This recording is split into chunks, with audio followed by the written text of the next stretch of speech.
Entonces vamos a entrar en esta primera porción de esta Parashá Jucat o primera Aliyá.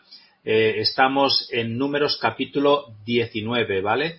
Los versículos irán desde el 1 hasta el 17 y esta porción pues nos habla de un tema que digo hoy en día pues realmente se está volviendo muy popular en Israel, sobre todo desde el año pasado y también en varios sectores, en varios círculos, en diferentes partes del mundo, ¿no?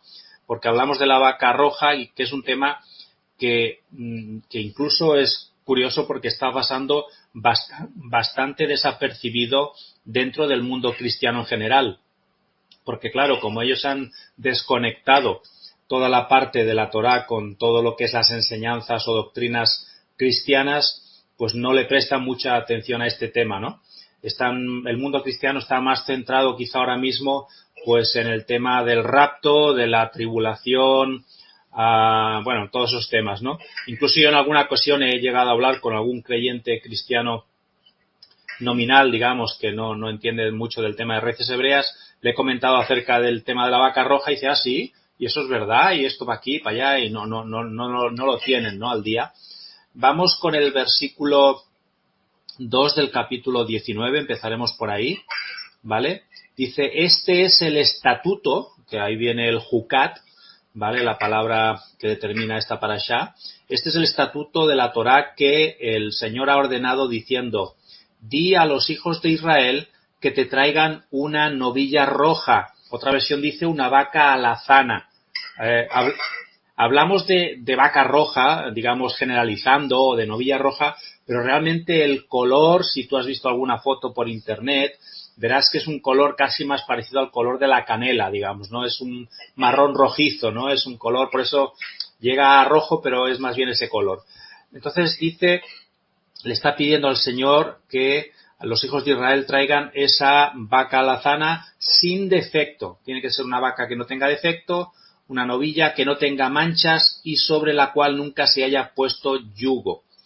Se habla de concepto novilla en algunas traducciones, ternera, vaca, porque realmente estamos hablando de una vaca pero que no está, digamos, acabada de desarrollar, ¿vale? Porque está en un proceso, digamos, casi intermedio entre una ternerita pequeña y cuando va a, digamos, como cuando uno joven, ¿no? Y no es viejo. Entonces es un poquito el concepto. Estamos hablando de una ternera que tendría que tener alrededor de unos 3 años, ¿vale? Para entendernos. Entonces, lo primero es que tiene que ser sin defecto, que no tenga manchas, cosas raras en el cuerpo, en la piel, y sobre la cual nunca se haya puesto un yugo, ¿vale? El yugo, aunque Yeshua decía que ligero es mi yugo y mi carga, ¿verdad?, para los creyentes. Pero en este caso el simbolismo es que no tiene que llevar ningún yugo. Este versículo, ¿no?, nos dice que el mandamiento de esta vaca o novilla roja es un juk o juká, y que es además el estatuto más importante de la Torá en este sentido. Los mandamientos que tienen este carácter de juk lo estudiamos hace varias semanas, pero como siempre esto pues es mucha información y a veces se nos olvidan. El carácter de este mandamiento o estatuto tipo juk son aquellos pues que no acaban de tener una explicación lógica para nuestra mente, o a veces muy clara. En la Torá no hay mucha explicación a veces de ciertos mandamientos de este estilo en la Torá, pero sí que nos deja clara la palabra que deben de ser obedecidos porque son claramente la voluntad del Todopoderoso, que ha sido expresada en la Torá. Entonces, por eso el Señor nos dice que tenemos que andar por fe y no por vista, ¿no? Y por obediencia a su palabra. Si Él dice que hay algo que hacerlo, más allá de que lo entendamos plenamente o no lo entendamos, si el Señor lo dice, hay que hacerlo, ¿no? Ese es el principio que creo que todos tendríamos que tener claro para nuestra vida como creyentes. Entonces, en este caso de la vaca roja, para nosotros que somos creyentes en Yeshua sí que tiene un sentido pleno, pero, por ejemplo, para el resto del pueblo de Israel, la casa de Judá sobre todo, no acaba de tener un sentido porque no lo pueden relacionar con un Mesías que no ha venido a sufrir por ellos, como pasó en el caso de Yeshua con nosotros, ¿no? Los mandamientos, entonces, estos, como digo, el más importante es el de la vaca roja, ¿no? Y de hecho, este juká es el ingrediente que falta para este tiempo final, o que faltaba, y de hecho parece que ya está ahí, ¿no? Pero podemos preguntarnos qué tiene que ver una vaca roja con todo esto de Yeshua, del templo, ¿qué es esta pieza del puzzle, digamos, ¿no? Entonces, el tema de la vaca roja en sí es como un misterio, podríamos hablar así. Sabemos que Pablo a veces hablaba de los misterios, ¿no?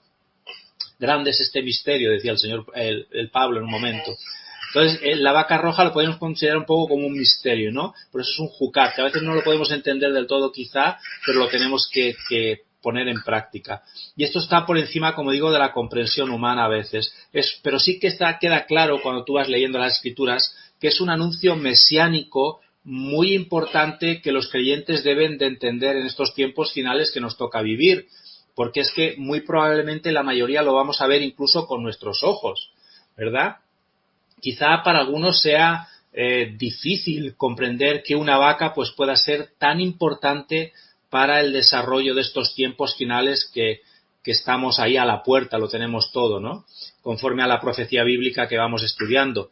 Pero de hecho es claro que el destino final del mundo entero depende de una vaca roja.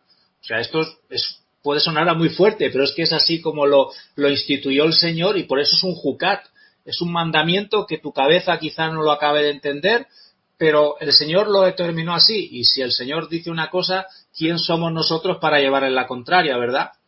Entonces esta novilla alazana tiene que nacer con un color diferente al de las vacas normales que conocemos, las vacas de Suiza, por ejemplo, ¿no?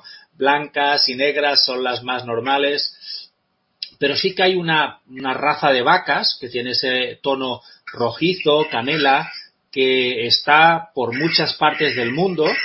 Estaba en Israel en los tiempos antiguos.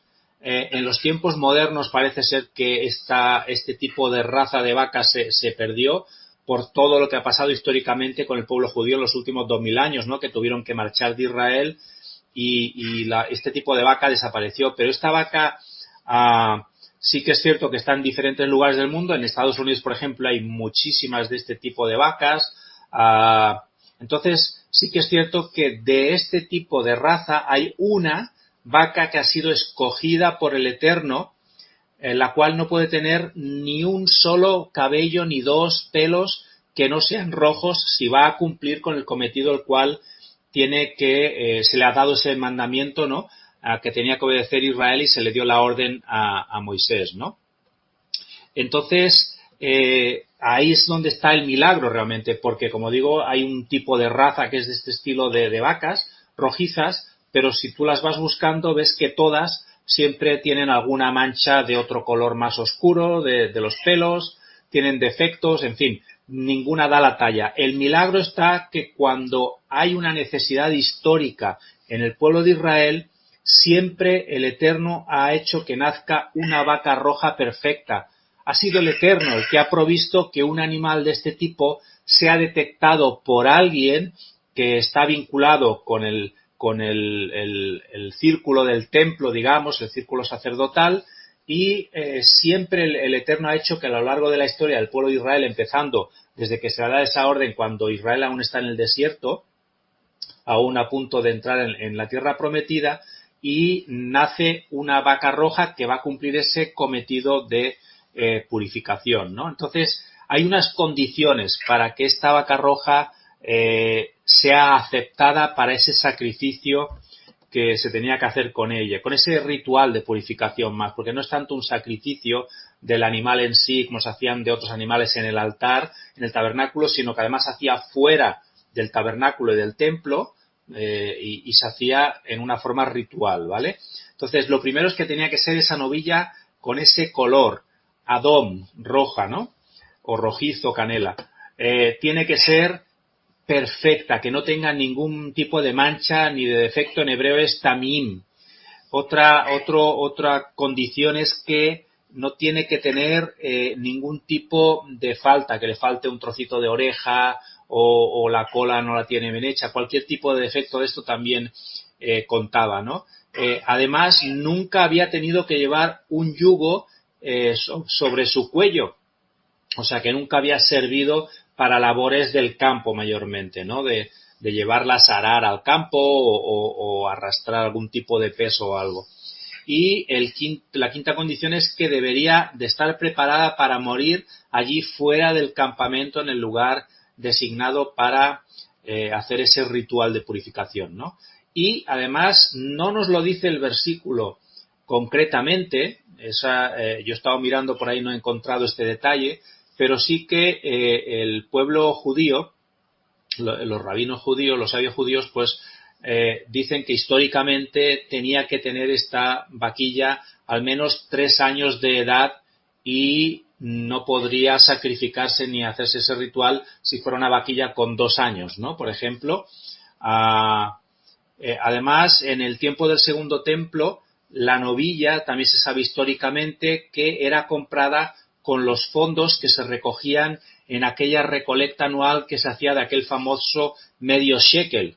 No sé si os suena la historia esa del medio shekel, lo estudiamos hace poco, ¿vale? Y con ese dinero, parte de ese dinero se usaba para comprar la vaca roja cuando era necesario, ¿no? Entonces, ¿cómo podemos también relacionar la vaca roja con el Mesías? Porque claro, yo puedo decir, sí, la vaca roja es algo profético de Yeshua, está muy bien decirlo, pero hay que siempre comprobar con la palabra, pues, algún versículo, algo que nos apoye esta idea de que es algo que está apuntando hacia Yeshua, ¿no? Lo primero es el color rojo, ¿no? Que nos habla incluso de ese sacrificio de Yeshua derramando su sangre, ¿no? Para redimirnos de todos nuestros pecados, eso por un lado. Luego, lo segundo que nos dice de la condición para esta novilla roja es que tendría que ser perfecta. Y eso también cuadra con Yeshua porque Yeshua es perfecto, fue perfecto sin pecado, porque 2 Corintios 5:21 dice, al que no conoció pecado, a Yeshua sin pecado, por nosotros el Padre lo hizo pecado para que nosotros fuésemos hechos justicia de Dios en él, en Yeshua. Así que vemos que Yeshua no conoció pecado, nunca pecó, por lo cual se puede considerar perfecto delante del Padre y por eso se busca esa vaquilla roja, ¿sí? Bien, el tercer punto sería sin falta. Hebreos 7:26 dice, porque tal sumo sacerdote nos convenía, santo, inocente, sin mancha, apartado de los pecadores. Un momentito porque nos falta el audio. Vamos a ver ahora si me oyes. Ahora me oyes, sí. Estamos teniendo algún problema por aquí. Aquí, a ver si ahora. Vale. Muy bien, como decía, lo tercero es que tiene que ser sin falta. Hebreos 7:26 dice, porque tal sumo sacerdote nos convenía, santo, inocente, sin mancha, apartado de los pecadores y hecho más sublime que los cielos, ¿no? Así que cumple ese tercer requisito. Lo cuarto es sin yugo, una ternerilla sin yugo. ¿Qué tiene que ver con Yeshua? El ser humano de por sí ya tiene un gran yugo, porque todo ser humano puede ser siervo del Altísimo cuando le entrega su vida al Señor, pero también somos esclavos del pecado cuando nacemos y venimos a este mundo, ¿verdad? Lo cual simboliza ese yugo, esa carga que llevamos, la cual nos tiene que sacar Yeshua cuando viene a nuestras vidas a ser nuestro Señor. Entonces, como decía antes, Yeshua nos ofreció un yugo ligero para quienes le seguimos, porque Mateo 11:29 dice, llevad mi yugo, dice Yeshua, sobre vosotros y aprended de mí, que soy manso y humilde de corazón, y hallaréis descanso para vuestras almas. Así que la actitud de Yeshua le hizo ser libre en todo momento y no caer en ningún momento en un yugo por causa de algún tipo de pecado en su alma, ¿no? Entonces ahí tenemos otro dato importante. La quinta característica es que esta vaquilla debe de morir fuera del campamento. Y Yeshua también murió fuera de Jerusalén. Él padeció, sufrió y fue castigado, azotado dentro de las murallas, pero a la hora de morir sí que tuvo que salir fuera, donde el sistema romano tenía allí su lugar de ejecución, ¿no?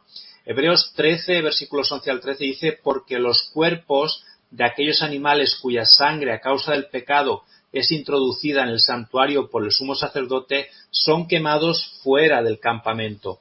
Por lo cual también Yeshua, para santificar al pueblo mediante su propia sangre, padeció fuera de la puerta. Salgamos pues a él fuera del campamento llevando su vituperio, ¿no? Entonces, bueno, aquí tenemos un ligero problemilla, porque aquí dice que Yeshua padeció fuera de la puerta. ¿A qué puerta se puede estar refiriendo, no? Hay dos versiones, dos puertas para esto. Una sería la puerta este, la puerta dorada, la cual conecta con el Monte de los Olivos, y hay muchos que dicen pues que saliendo por esa puerta Yeshua fue llevado hasta el Monte de los Olivos y allí fue él crucificado, ¿no? La otra versión, para mí mucho más coherente, es la puerta de Damasco. Saliendo por ahí, justo enfrente estaba el lugar que el sistema romano, el Imperio Romano usaba allí en Jerusalén para ejecutar a toda la gente que consideraban rebeldes, asesinos, ladrones, en fin. Incluso al lado de ese lugar se considera que está el lugar, en aquel que se llama el Gólgota, la calavera, justo en ese lugar, los judíos se dice que mataron allí, apedrearon a Esteban hasta que murió, porque era un lugar donde sí que castigaban a los rebeldes que se rebelaban contra la Torá y contra todo el sistema sacerdotal de aquella época, ¿no? Entonces el problema que tenemos aquí, como digo, es que la vaca roja pues se sacrificaba, y eso sí que hay una bonita ilustración, antes la estábamos viendo aquí antes de empezar la parashá, el zoom, que se sacrificaba en el Monte de los Olivos. Allí hay una ilustración del Instituto del Templo donde se ve como un puente, casi como un acueducto con unos arcos, y ahí puedes ver el lugar donde se sacrificaba la vaca roja, ahí en el Monte de los Olivos, ¿no? Y por ese motivo pues hay muchos en raíces hebreas que creen que Yeshua también murió allí en el Monte de los Olivos. Pero, como digo, para mí la versión más coherente es que Yeshua padeció fuera de la puerta de Damasco, junto al Gólgota. De hecho, no hay ninguna evidencia, por ejemplo, de un Gólgota en el Monte de los Olivos, ¿no? Aunque algunos he oído hablar que rebuscan y que había un lugar que en hebreo allí en el Monte de los Olivos se llamaba el Gólgota, tal. Bueno, es una cuestión que siempre uno se posiciona en una creencia, cada uno defiende su creencia, pero como yo digo, siempre hay que estudiar bien lo que tú crees, pero también lo que otro pueda creer, porque a veces te puedes dar cuenta que puedes estar basando tu creencia en un error o simplemente en algo que uno puede estar dando por hecho que sucedió, ¿no? El sexto punto entre Yeshua y esta vaca es que la vaca, por ser un animal femenino, está representando a Israel, al pueblo de Israel, ¿no? A la novia, a la futura esposa. Y Yeshua tomó el lugar de Israel también cuando cumplió el ritual de los celos, un ritual de los celos que tocamos en la parashá hace poquito, cuando él tomó las aguas amargas en lugar de aquellos que habían abandonado la Torá, como por ejemplo nosotros también estaríamos ahí, ¿no? Y en el madero, pues Yeshua tomó nuestro lugar también, él nos representó dando su vida por nuestros pecados. Así que él tomó el lugar de Israel, él tomó nuestro lugar allí en el madero para poder renovar el pacto que había hecho con Israel, y nosotros así de esa manera es que hemos podido ser injertados al olivo, y para nosotros eso sí que es una gran bendición, ¿verdad? Entonces, con las cenizas de esas vacas rojas se preparaban lo que se llamaban las aguas de la purificación. Se quemaba el animal completo y una vez que se recogían todas las cenizas del animal quemado, incluso con la piel, con todo, de lo que quedaba de las cenizas, se mezclaban con agua, se guardaban en las casas de los sacerdotes por todo el territorio de Israel, se distribuía, digamos, en porciones, para que los que habían estado en contacto con algún muerto pudieran purificarse durante 7 días conforme al mandamiento de la Torá, ¿no? Y de hecho hacía falta muy poquita ceniza para mucha agua. O sea, con una vaca roja se podía preparar una gran cantidad de aguas de purificación, las cuales eran repartidas por todo Israel, ¿no? Así que las cenizas del sacrificio de una vaca pues podían durar, de hecho, muchos años. Y entre que podían durar muchos años, entre épocas que no había templo, épocas de rebelión, pues a lo largo de la historia, bueno, luego lo resumiremos, pero se dice que hubo como 9 vacas rojas ya, y esta que está a punto de ofrecerse sería la 10ª, ¿vale? Así que, según dicen los escritos rabínicos, como la Mishnah, el Midrash, la Torah oral, mayormente los sabios judíos dicen esto que he explicado ahora, que en total se habrían sacrificado 9 vacas rojas en toda la historia del pueblo de Israel desde que entraron a la tierra prometida, ¿no? Las cenizas de la primera vaca se dice que duraron hasta el tiempo de Esdras. ¿Recordáis a Esdras? Uno de los artífices de la reconstrucción de Jerusalén y el templo cuando volvieron de la cautividad de Babilonia. Durante su tiempo también se dice que se estaba preparando una segunda vaca, supongo que fue cuando ya se restauró todo el templo, el de Salomón, que fue destruido por orden de Nabucodonosor.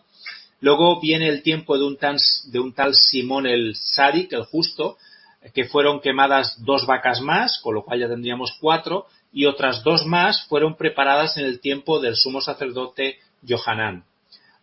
Después de él ya tendríamos 6, hasta la destrucción del segundo templo en el año 70 de nuestra era, fueron quemadas 3 vacas, con lo cual 6 más 3 serían 9. Ahí tenemos el total de esas 9 vacas rojas que la casa de Judá reconoce como que históricamente son las que se han utilizado, ¿verdad?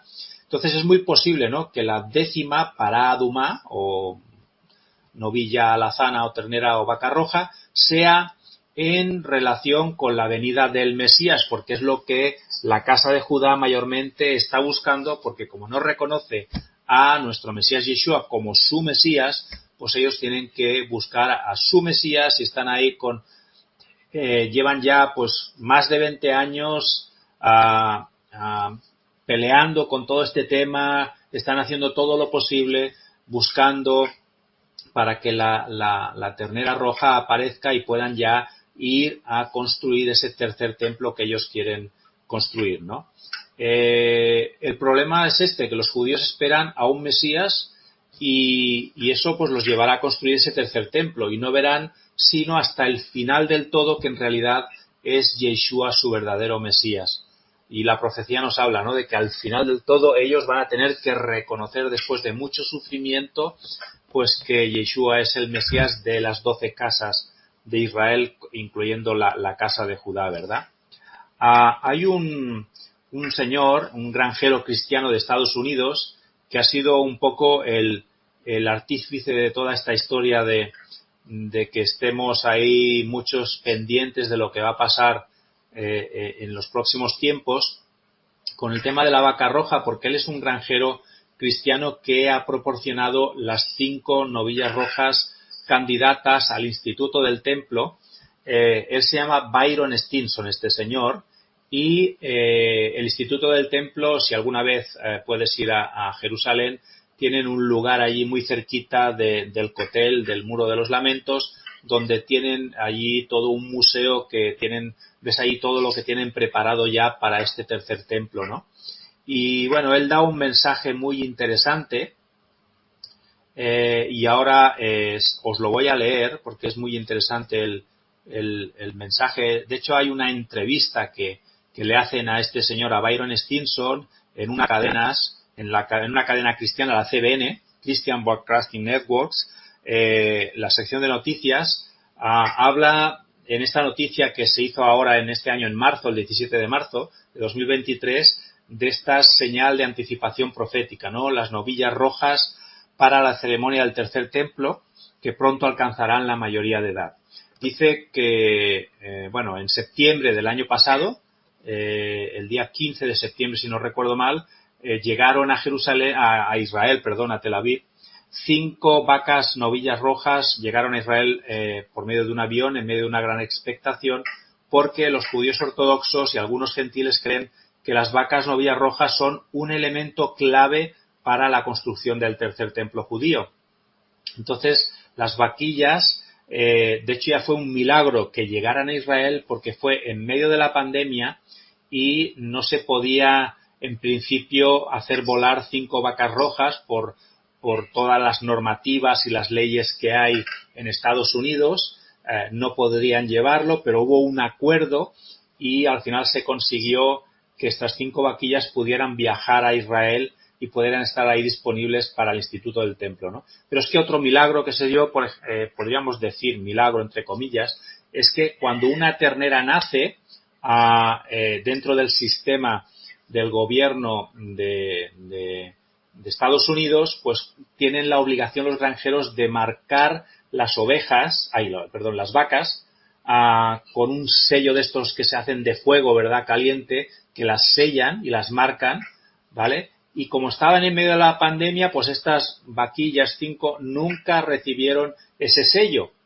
Entonces, eso las hizo candidatas, porque solamente que hubieran recibido ese sello tampoco hubieran valido, no hubiera servido que las enviaran porque hubieran sido inválidas, con lo cual seguiríamos sin tener ninguna vaca roja, pero como decía al principio de la parashá, si recordáis, Dios a lo largo de la historia siempre ha provisto al menos una perfecta, con todas las condiciones necesarias para poder usarse en ese sacrificio de ritual de purificación, ¿vale? Entonces, aquí estamos viendo, o por lo menos todas las señales parecen indicar que Dios está detrás de toda esta historia, el Eterno está detrás de toda esta historia y que el Eterno tiene un plan, ¿no?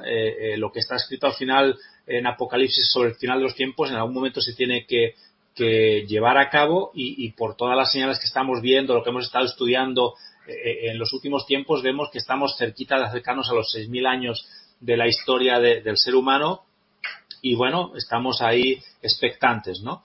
Entonces estas vaquillas rojas, como digo, llegaron allí a Tel Aviv en avión, las pusieron en un lugar secreto que no ha sido revelado allí al norte, cerquita del monte Hermón, por allá arriba, y los planes pues incluyen trasladarlas en cuestión de poco menos de un mes, por las últimas noticias que he visto. Van a ir a un centro de visitantes en Shiloh, en el lugar bíblico donde una vez estuvo el tabernáculo del Señor durante casi 400 años. Allí es donde han determinado que estarán hasta el momento en el cual alguna de esas novillas, si da todas las circunstancias, pues podría ser usada para ese ritual, ¿no? Entonces, esta semana justo han puesto la primera piedra fundacional de ese centro de visitantes en Shiloh. El centro de visitantes en Shiloh ya está en marcha. Esta semana ha empezado a ponerse en marcha. En cuestión de un mes prevén que las vaquillas rojas estén allí, incluso se van a exponer al público. La gente que vaya allí podrá verlas. Y en el libro de Números, en donde estamos hoy, pues de los versículos 1 al 5 del capítulo 19 es donde están todas las instrucciones dadas, ¿no? Luego las iremos diciendo. Actualmente, de las 5 sí que ya hay una vaquilla que ha sido descalificada porque tiene algún pelo que no era rojizo. Quedan pues 4 candidatas y ahora estas vaquillas ya tienen más de 2 años, ¿vale? Sobre los 2 años aproximadamente, pero para poder replicar la ceremonia que se menciona en la Biblia deben de tener al menos 3 años, según dicen los sabios judíos, con lo cual de cara al año que viene ya serían candidatas idóneas. Dentro de este lapso de tiempo sí tienen que seguir sin ninguna mancha, sin ninguna tacha, sin ningún pelito blanco o negro de cualquier otro color, y los que trabajan en este proyecto de la ceremonia de la vaca, que tiene que realizarse en el Monte de los Olivos, pues dicen que tiene que ser desde un lugar que mire directamente hacia donde se encontraba el templo, como esa ilustración de la que hablamos famosa del Instituto del Templo, ¿no? De hecho, un rabino compró la porción de tierra que está directamente al este del monte del templo y fue comprada hace 12 años y cumple con los 2 estándares. Es el lugar adecuado para hacer esa ceremonia y tiene la perfecta visibilidad adecuada para que se vea el templo desde aquel lugar, ¿no?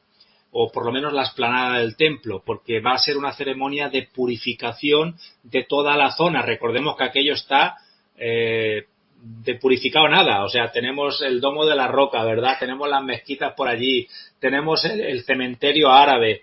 O sea, hay una serie de cosas por allí que tienen que salir para poderse construir ese tercer templo. Entonces, el dueño de ese terreno que fue comprado en el Monte de los Olivos es un rabino, se llama Yitzhak Mamó, y él está colaborando con un grupo que preserva la historia de Israel allí y trabaja pues para educar a las generaciones futuras. Y con respecto a los detalles de la tierra que él adquirió, le dijo a esta cadena cristiana que tiene que ser un campo situado exactamente enfrente de la explanada del templo, en el lugar preciso donde el sacerdote que haga esta ceremonia pueda ver la zona del lugar santísimo del templo. Es como una línea, ¿vale? Imaginaria que tiene que haber ahí. Y el rabino Mamó dice que ellos esperan que en un año y medio aproximadamente, a partir de esta entrevista hecha en marzo de este año, puedan hacer ahí en esa área la ceremonia de la vaca roja, que en realidad será el primer paso hacia la construcción del tercer templo. O sea que ahí vemos ese interés, ¿no?, de los rabinos realmente en lo que buscan con todo esto de la vaca roja, que es poder construir el tercer templo. Es la excusa en un sentido, aunque forma parte de un mandamiento de la Torá que ellos quieren obedecer también, ¿no? El rabino dijo que la ceremonia de la vaquilla roja necesita de sacerdotes que no se hayan contaminado al tocar nada muerto.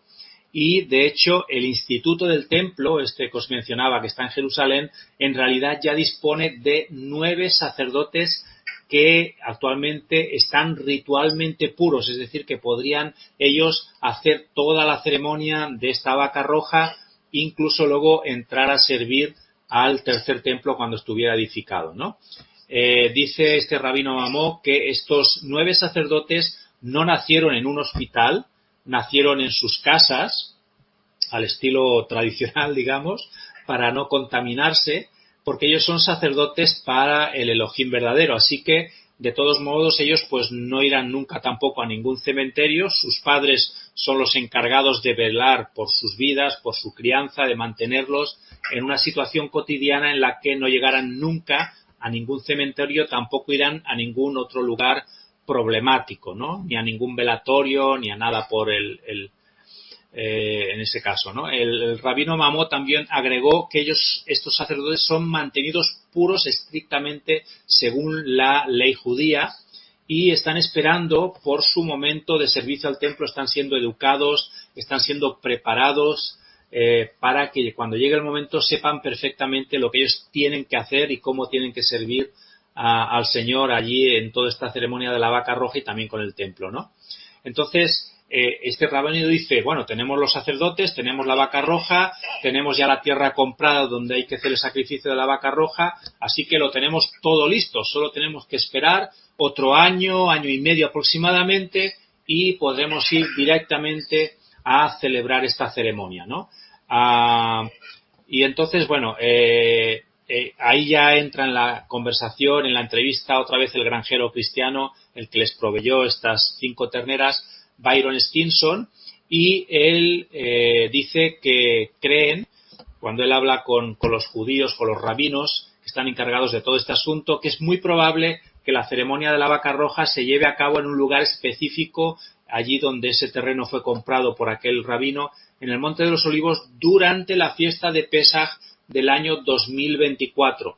O, si no pudiera darse el caso, como mucho, el segundo intento, digamos, ya sería finalmente en Shavuot del año 2024, el año que viene, es decir, unos 50 días después, casi, ¿vale? Bueno, con más los 3 días o 4, según caiga el calendario de primicias, pues tenemos esos 50 días, o sea que en primavera, ya llegando casi a los albores del verano, pues en Shavuot del 2024, como mucho, ellos tienen previsto pues ofrecer ese sacrificio, ¿no? Porque claro, las terneritas tienen un tiempo en el cual pueden ser sacrificadas, luego ya se hacen muy mayores y tampoco las usarían. Así que ahí tenemos un poco ese testimonio de cómo la profecía sobre Israel desde el año 1948, donde nació esa nación en un solo día y prácticamente nadie creía que esto podría suceder, pero la profecía estaba ahí escrita y sucedió. Y luego, conforme se ha ido viendo cómo avanza Israel durante estos 75 años que se han cumplido este año, el aniversario número 75, vemos que Israel se ha desarrollado de una forma increíble, ¿no? Y bueno, están completamente centrados los rabinos, sobre todo en todo este tema de la reconstrucción del templo, y están en un contacto muy estrecho con el mundo político, con el gobierno que hay actualmente en Israel, con todo este tema, ¿no? Para que les ayude cuando sea el momento oportuno. Así que, bueno, pues esto es un poco el testimonio de estos hombres, de este rabino y de este granjero. Y bueno, como digo, el centro en Shiloh ya se ha empezado a construir. Hay una asociación que se llama Bone Israel, que ha hecho una alianza con la autoridad local del antiguo Shiloh para poder ahí enseñar y mostrar las vaquillas allí a todo aquel que se acerque dentro de un mes, ¿no? Bien, vamos al versículo 3 ya. Números 19:3 dice, hablando de la vaquilla, y la daréis al sacerdote Eleazar, y él la sacará fuera del campamento y será degollada en su presencia. Así que en el tiempo del segundo templo había un altar fuera de las murallas de Jerusalén, ¿no? En el Monte de los Olivos, allí enfrente de la entrada del templo llamada la Dorada, que es la puerta famosa, ¿no? Y desde ese altar había un puente, como digo antes, que pasaba sobre el valle del Cedrón, o Kidrón en hebreo, donde estaban las tumbas de los israelitas que esperaban la venida del Mesías. De hecho, ahí hay un gran cementerio judío, es impresionante verlo, yo he estado allí, y ellos están esperando allí la venida del Mesías y la resurrección de los muertos, ¿no? Y ese puente que hay comunicaba con la entrada oriental del templo, y fue usado especialmente por los sacerdotes y los levitas cuando ellos iban a entrar en el templo para poder ministrar, ¿no? Si hubieran pisado, de hecho, ellos sobre las tumbas de esos judíos ahí enterrados en aquel lugar, se hubieran contaminado y tendrían que esperar 7 días más para poder ministrar al pueblo.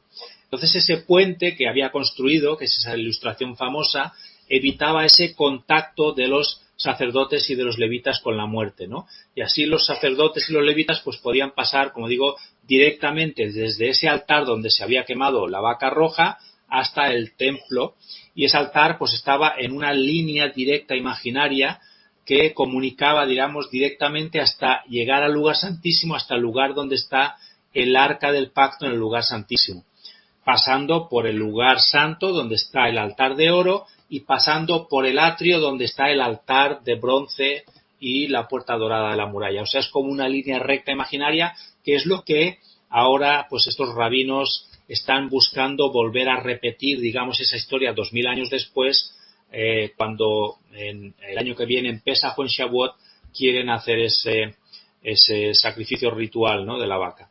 Entonces, de hecho, de este sacrificio o de este altar que había ahí fuera, no se podía comer de ese altar, ¿vale? Es decir, de los sacrificios o de los restos de esos sacrificios que fueron quemados allí, no podían ser ingeridos. Eso está en Hebreos 13, versículos 10 al 13, donde ahí está hablando el escritor y comparando con los creyentes en Yeshua y hablando de los dos sistemas, ¿no?, del sacerdocio levítico, arónico, y de Yeshua. Dice, nosotros, hablando de los creyentes en Yeshua, tenemos un altar, como diciendo, tenemos otro altar diferente, del cual no tienen derecho a comer los que sirven al tabernáculo. ¿Quiénes servían en el tabernáculo? Allí en el tabernáculo servían los sacerdotes y los levitas, ¿verdad? Así que aquí ya estamos viendo una separación, una diferencia, porque los cuerpos de aquellos animales cuya sangre es llevada al santuario por el sumo sacerdote como ofrenda por el pecado son quemados fuera del campamento, ¿vale? En ese lugar donde era quemada la vaca roja también. Por lo cual también Yeshua, para santificar al pueblo, ¿veis? De aquí es de donde toman la idea de que Yeshua murió en ese lugar en estos versículos, Hebreos 3, 10 al 13, por lo cual también Yeshua, para santificar al pueblo, mediante su propia sangre, padeció fuera de la puerta. Así pues, salgamos a él fuera del campamento llevando su oprobio.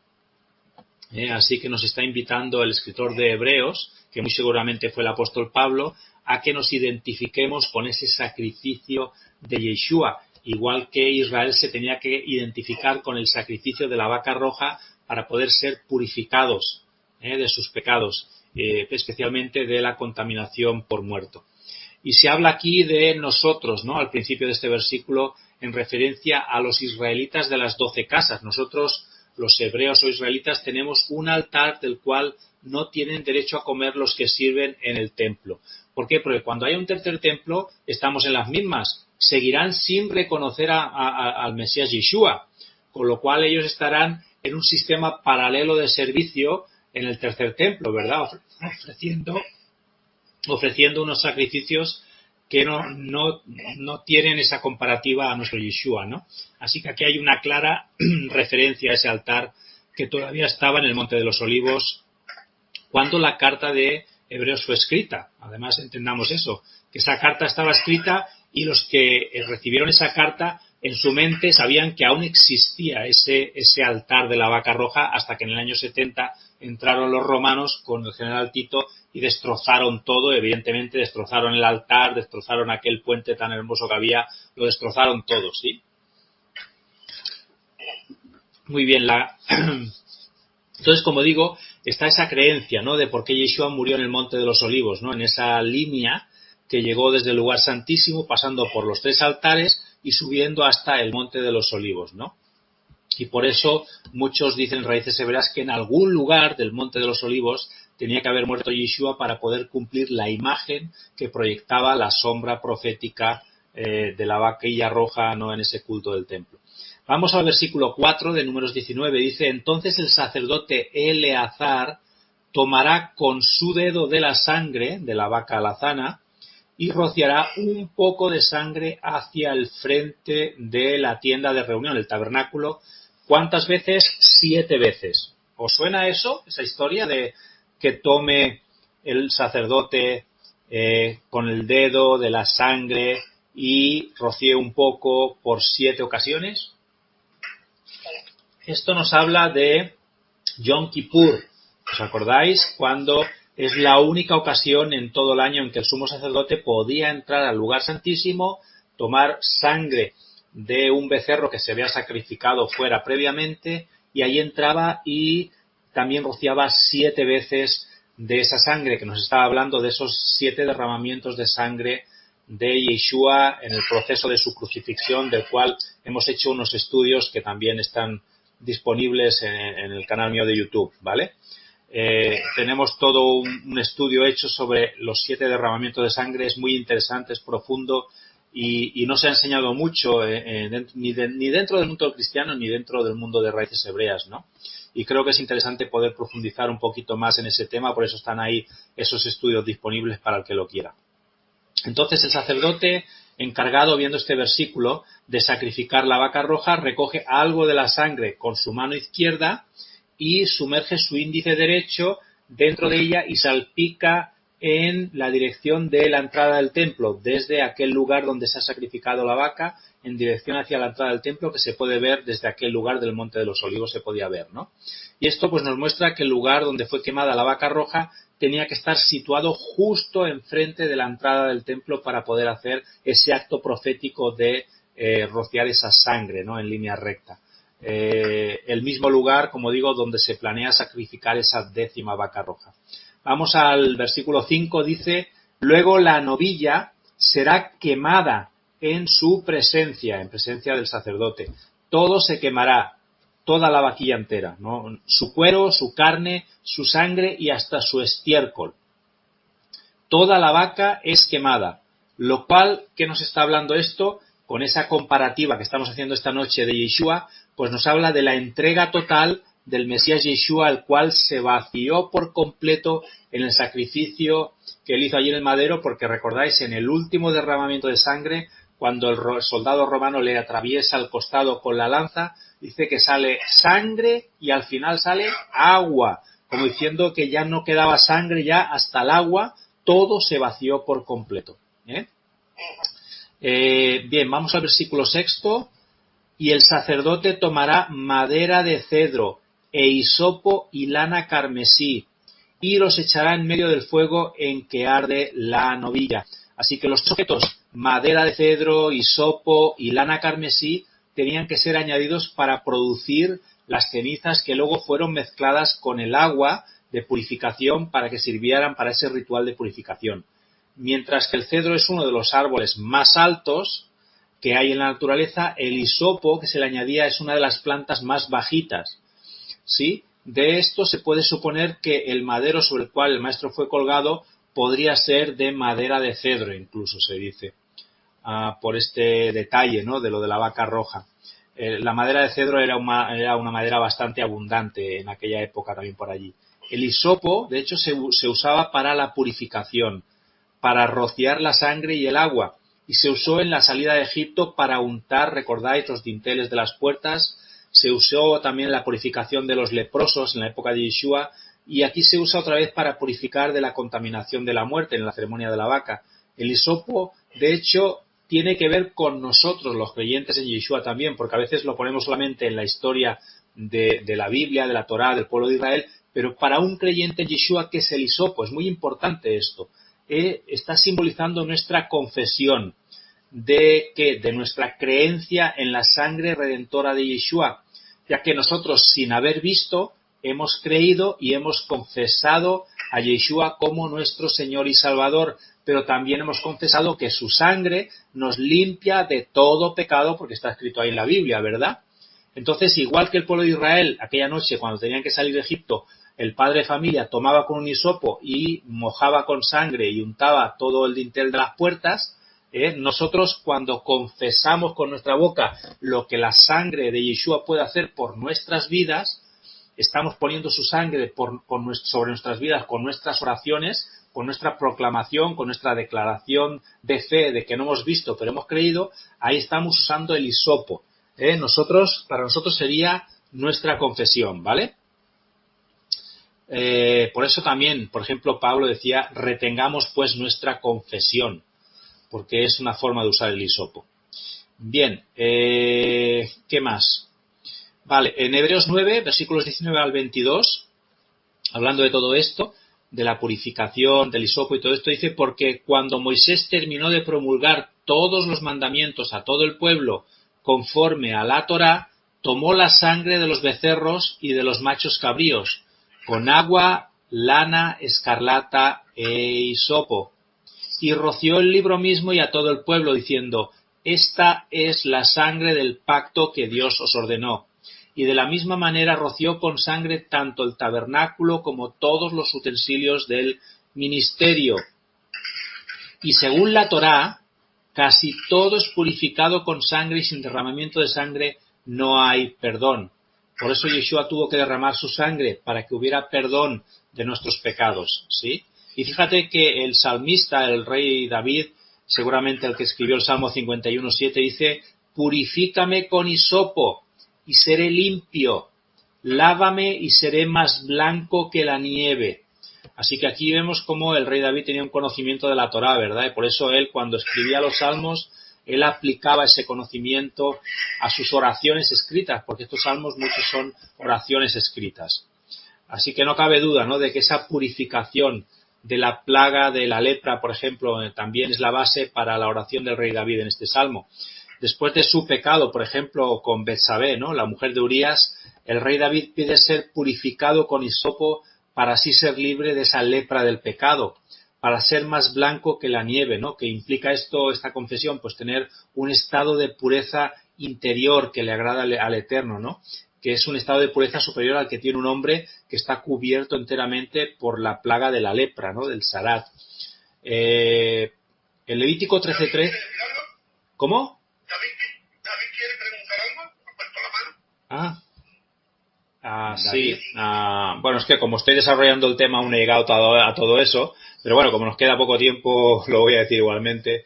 Es simple, es un ritual que es válido además, porque la Torá lo avala, es perpetuo, no quiere decir que esté caducado y que lo vayan a hacer ilegalmente los judíos, no lo van a hacer, lo van a hacer legalmente, ¿vale? Eso para empezar, porque algunos piensan que, bueno, como vino Yeshua, todo esto ya es descalificado, el tercer templo no hace falta, lo de la vaca roja no es necesario. Todo esto sí que va a ser necesario, ¿vale? Que suceda. Se tiene que purificar toda la zona. El ritual de la vaca roja es para generar unas cenizas, las cuales se mezclan con un agua que viene del estanque de Siloé, se mezcla y se genera un agua purificadora, la cual se va a esparcir por toda la zona, bueno, primero tienen que limpiar toda la zona porque ese va a ser el gran problema y seguramente el detonante de todo lo que es la parte final de la historia de los 7 años de tribulación y gran tribulación.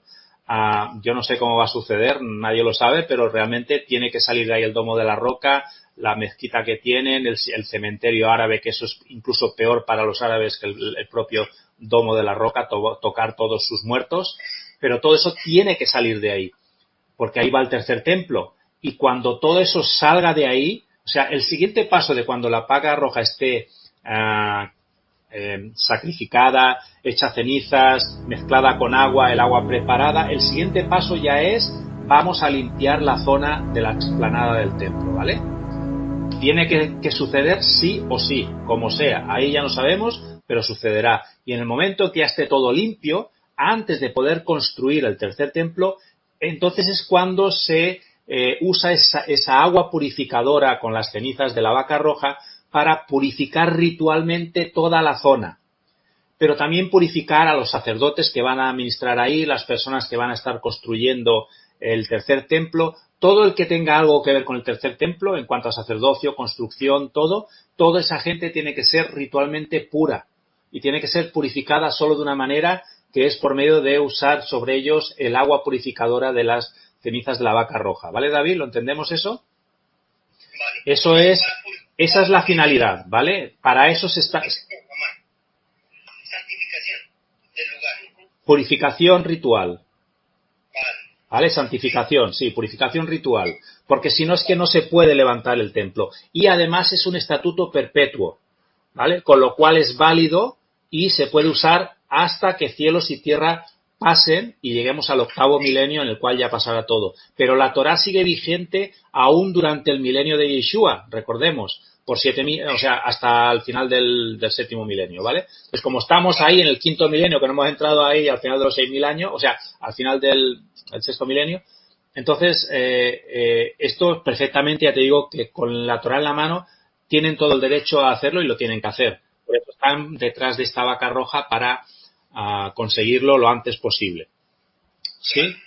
¿Queda contestada la pregunta o hay alguna duda más? No, contestado. Vale. Seguimos. Es que me queda poco tiempo ya, pero tenemos que seguir. Vale, entonces, a ver, que retome por donde iba. Estábamos hablando de, sí, del rey David, del pecado, de purificación, el hisopo y tal, ¿no?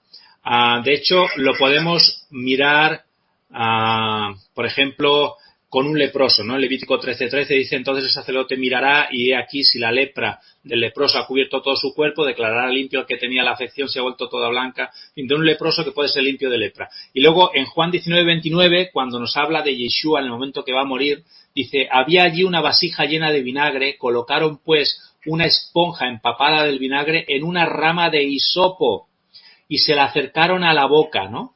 La boca, ahí vemos que el hisopo ¿a dónde va? Con la esponja a la boca. ¿Qué es lo que sale de nuestra boca? Confesión de fe, lo que decía antes. Estamos uniendo la vaca roja, Yeshua y nuestra confesión, que nosotros 1000 años después seguimos creyendo que esa muerte y esa resurrección de Yeshua a nosotros nos libera de nuestros pecados, nos limpia, nos purifica, nos hace aptos para poder entrar al reino venidero, ¿no? ¿Vale?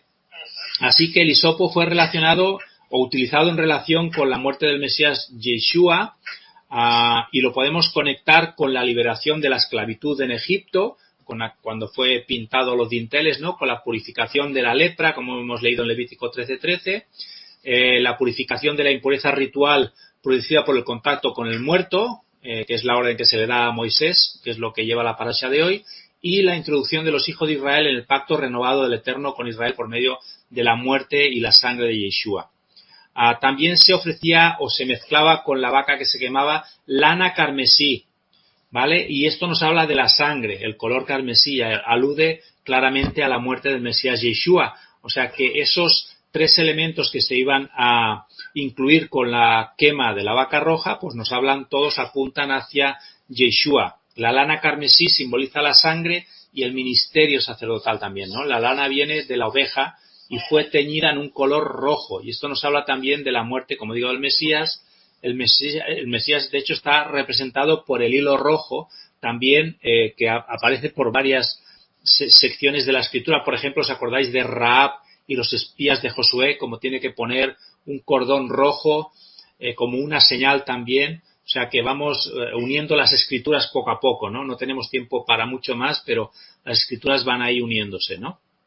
Vamos al versículo 9, que dice: entonces un hombre que esté limpio juntará las cenizas de la novilla y las depositará fuera del campamento en un lugar limpio, y la congregación de los hijos de Israel las guardará para el agua, para la impureza, en una ofrenda por el pecado. Así que ya tenemos ahí que nos está hablando de que la vaca roja ya ha sido quemada, las cenizas fueron recogidas, fueron mezcladas con esa agua que viene del estanque de Siloé, como decía, y fueron divididas en 3 partes, según explican los sabios judíos, ¿no? Los sabios judíos dicen, hablando desde la última vez que sucedió en la época de Yeshua, dice que una parte fue puesta en el Monte de los Olivos, otra parte fue colocada en un área que rodeaba el atrio del templo y otra parte fue dividida entre los 24 grupos sacerdotales que servían en el templo, ¿no? La parte de cenizas que se dejaba en el Monte de los Olivos era utilizada para poder consagrar a los sacerdotes y sumos sacerdotes que pues tenían que preparar otras vacas rojas también incluso.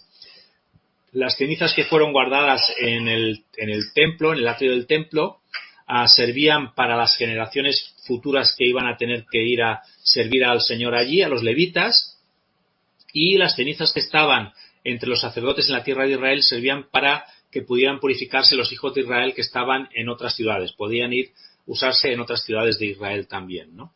Hay una historia muy bonita, no nos da tiempo, pero es cuando Yeshua convierte el agua en vino, cuando usaban de hecho unos cántaros de piedra, se relacionan estos cántaros con esas tinajas, que dice que habían 6 tinajas en la historia, que eran usadas para transformar en agua en vino por Yeshua, que normalmente eran esas tinajas que se usaban para la purificación de los judíos que habían entrado en contacto con algún cadáver en la zona aquella, tenían parte de esa agua con las cenizas de la vaca roja, entonces está uniendo ese milagro, ¿vale?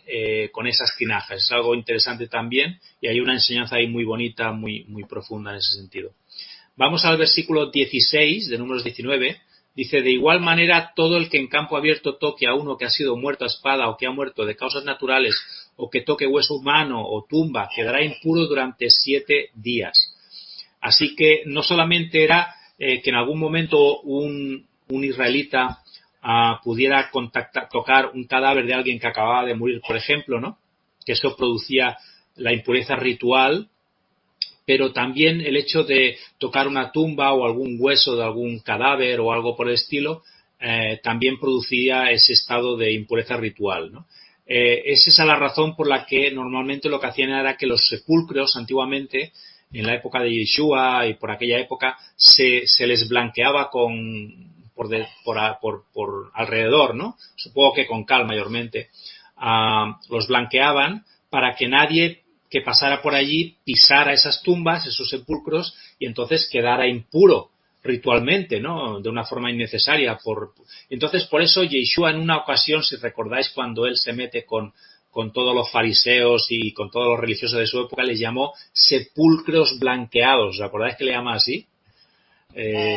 Es porque les está diciendo como que vosotros estáis ritualmente impuros. O sea, por mucho que sirváis al Señor en el templo, pero como solamente enseñáis mandamientos de hombres y sois capaces de mentir y de hacer cosas que no deberíais hacer y compráis incluso vuestra posición, que muchos ni tenían, el puesto que ocupaban era comprado incluso con dinero. Entonces, el Yeshua les llama sepulcros blanqueados, no los reconocía como parte del ministerio sacerdotal que tenía que servir al Señor en aquel tiempo, ¿no?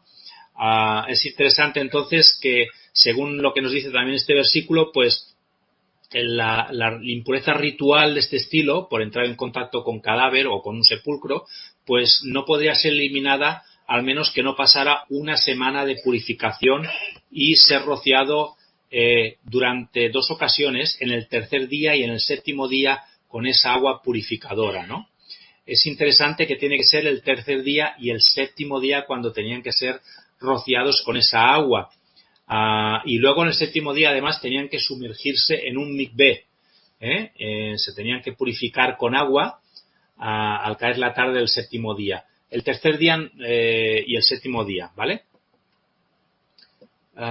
Mira, el versículo lo tengo aquí, Mateo 23-27, el de Yeshua, dice: «Ay de vosotros, escribas y fariseos hipócritas, porque sois semejantes a sepulcros blanqueados, que por fuera lucen hermosos, pero por dentro están llenos de huesos de muertos y de toda inmundicia». O sea que menuda bronca le plegaba a Yeshua, ¿verdad?, a los fariseos estos y escribas. Vale, ¿qué más? El versículo 17 del número 19 dice: «Entonces para el impuro tomarán de las cenizas de lo que se quemó para purificación del pecado y echarán sobre ella agua viva en una vasija». Así que para que el agua pueda ser viva, porque está hablando que necesitaban agua viva para mezclarla con las cenizas.